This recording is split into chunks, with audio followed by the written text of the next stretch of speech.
Jasmine. And I want to start off by thanking Jasmine for the time, thanking especially the organizers of the conference for making room for a person who has maybe the worst email habits in the entire room. I was on sabbatical and off-grid a lot, and so I showed up as a surprise guest. This is why Jasmine is letting me have a little bit of time here. But we do work together closely on the campus, and we have some overlap in our interests. So I'm going to talk about my work with Okinawa, and I'll say that the question I would like to raise for this group, and have been posing for myself, is whether and how public history can be effective at an international or transnational scale. My premise to this question is that the majority of historians specialize in the societies in which they live or from which they hail. Their anticipated audience is their compatriots. Speaking of the United States, where I was born, raised, and teach, university history departments generally have 1/3 to 1/2 of their faculty working in US history. And to be clear, I have no problem with that, and I genuinely believe that the study of the history of one's own society is hugely important. At the same time, I am a white male American who specializes in Japanese and East Asian history, something that often gets people asking me to explain how I became interested in the field, as if it is, if not unnatural, at least unusual. When I read articles defending the study and teaching of history in the US, a field that is often under political attack, I can't help but notice that the justifications are always about how important it is to know our own history. Almost never do I see an argument about the teaching of history in schools, whether K through 12 or university, that addresses the benefits or the imperative to study the histories of other societies, unless those societies can be placed within the stream of Western civilization. For example, when I was in high school in the Boston area in the 1970s, we studied, in addition to the US, the histories of ancient Greece and Rome and modern Europe. But never did we study the history of Asia, Africa, Latin America, Oceania, etc. Yet I'm confident that everyone in this room knows I was being raised in the Cold War American Empire. My prepubescent childhood matching rather precisely the period of the Vietnam War. Was American history during my childhood playing out in the streets of Saigon, the hamlets of the Mekong Delta or the Central Highlands, or over the skies over Hanoi? I think so. Were the grounds for that history laid by the French colonization, the Japanese occupation, the centuries of Chinese imperial dynasties, or the more recently established post-World War II American hegemony in the Pacific, anchored by a massive military base complex in Okinawa? I hope the question answers itself in this group.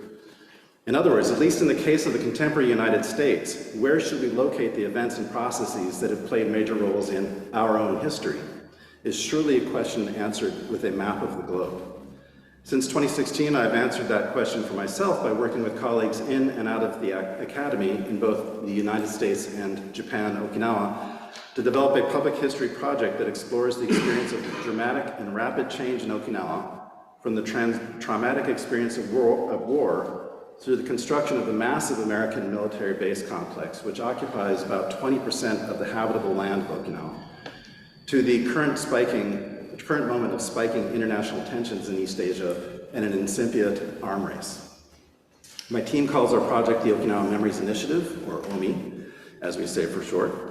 We understand this overall story to involve first and foremost the people of Okinawa, but also Americans of all races who have, as soldiers, contractors, or military families, led lives changed by their time in Okinawa.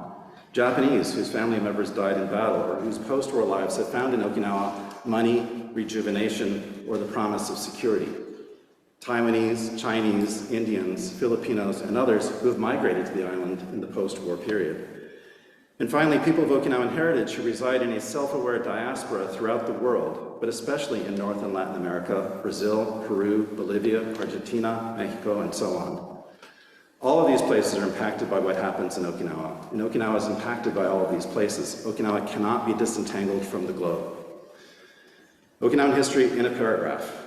Okinawa Prefecture is a tiny archipelago stretching between southern Kyushu and Taiwan.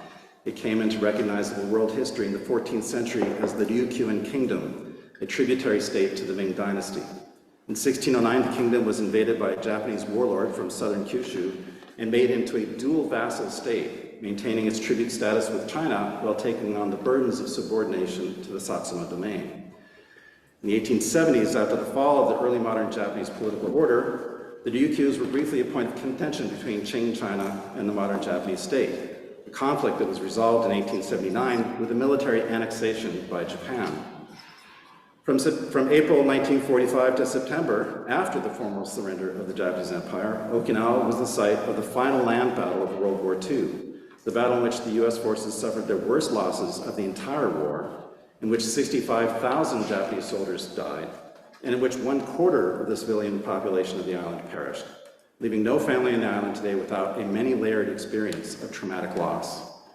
The US forces immediately began building bases for the invasion of Japan that never came.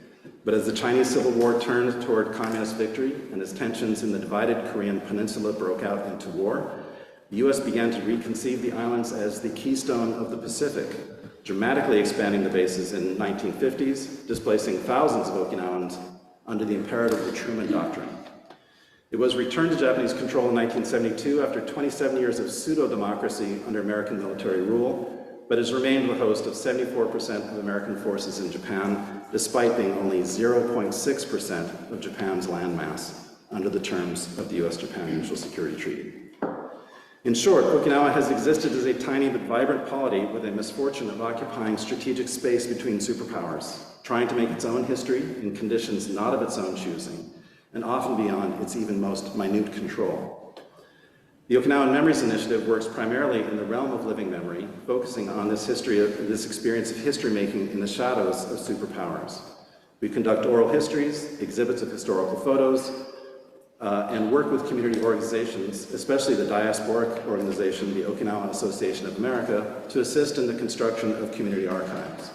We do so as an experiential learning project, employing undergraduate and graduate students, professional colleagues in and out of academia, and community members. And I'll leave 8 seconds on the clock. Thank you.